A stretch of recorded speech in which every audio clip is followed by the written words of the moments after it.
Retour sur le plateau de TV Finance au direct. Il est tout juste 9h. On va prendre des nouvelles du CAC 40 avec Bernard Prats-Desclaux. Bonjour Bernard. Bonjour Roseline. Vous êtes trader pour compte propre et vous nous accompagnez pour ce chrono CAC ce matin. On rappelle aussi que vous êtes l'auteur de l'investisseur stratège. Alors Bernard, l'indice parisien est donc resté quasi inchangé hier dans une sorte d'intervalle. Un climat de prudence s'est emparé des investisseurs au regard des nombreuses incertitudes politiques actuelles aux États-Unis. On pense évidemment au scrutin présidentiel incertain et en France.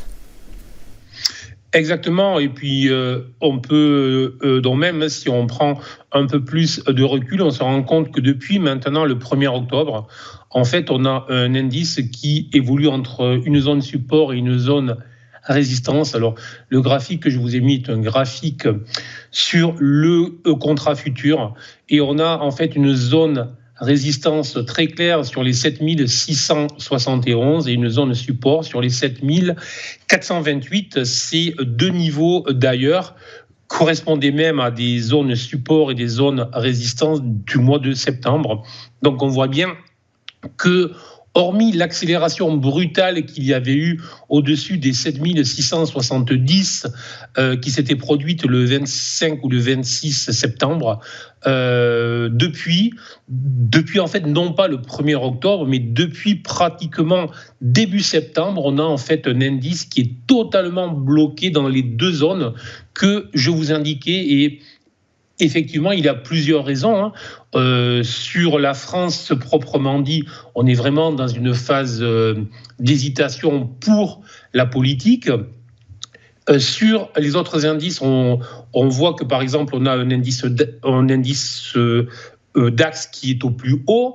On voit qu'aux États-Unis, on a le Dow Jones qui est au plus haut avec le S&P 500, alors que le Nasdaq n'est pas parvenu à refaire des sommets.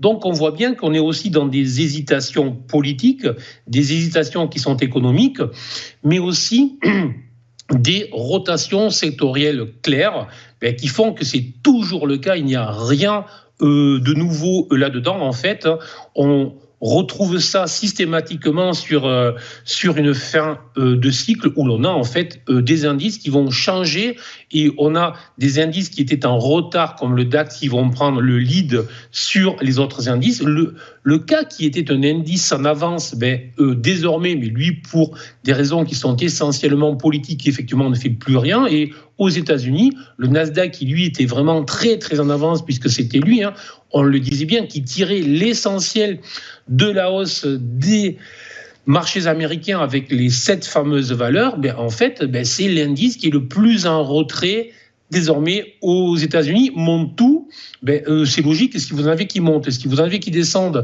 et si vous avez des rotations sectorielles, plus des hésitations sur les résultats qui s'ouvrent, vous avez logiquement des marchés qui sont dans l'attente, dans l'hésitation. Ne jamais oublier que les marchés passent la plupart de leur temps, non pas dans des mouvements directionnels vers le haut ou vers le bas, mais plutôt dans des phases de latéralisation. Nous y sommes en plein pour l'indice français, donc rien de surprenant là-dedans. Maintenant, effectivement, lorsqu'on est trader de court terme, et évidemment que l'on peut agir. Lorsqu'on est un investisseur à moyen long terme, le temps peut paraître long, parce que ce que l'on gagne le mardi et le mercredi, on le repère le jeudi, le vendredi, et donc en fait on croit qu'on gagne et puis l'on va reperdre. Donc en fait il faut être très précis, il faut être un peu plus actif, il faut être à même de suivre justement les rotations sectorielles et très vite de voir les actions qui montent, celles qui ne montent pas, et ne pas trop espérer des indices. Alors un jour ou l'autre, bien évidemment, on sortira par le haut ou par le bas de ce mouvement de long terme, mais en attendant, il faut vraiment travailler à court terme, ne pas se focaliser sur ce que l'on entend, ne pas croire que c'est la fin du monde, comme on entend aussi souvent. Le plus probable est que vraiment jusqu'aux élections américaines, et même probablement même un petit peu donc après les élections, ça tienne dans cet environnement un peu de range, je dirais. Il suffit de voir ce matin L'Oréal qui annonce des résultats plutôt décevants, mais qui étaient quand même très attendus, ne perd que 3%, je dirais.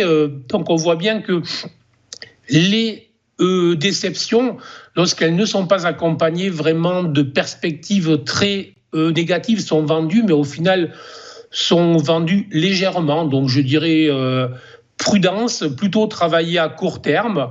Et pour ceux qui font des actions, chercher, se positionner sur les actions, sur les secteurs qui sont en dynamique, ceux qui proposent des résultats qui sont positifs. Et il faut patienter pour ceux qui recherchent un mouvement facile à travailler. Bernard Pretz-Desclaux, je vous remercie pour votre analyse et belle journée à vous. À suivre après une nouvelle pause, les valeurs du jour avec Daniel Cohen de Lara. À tout de suite.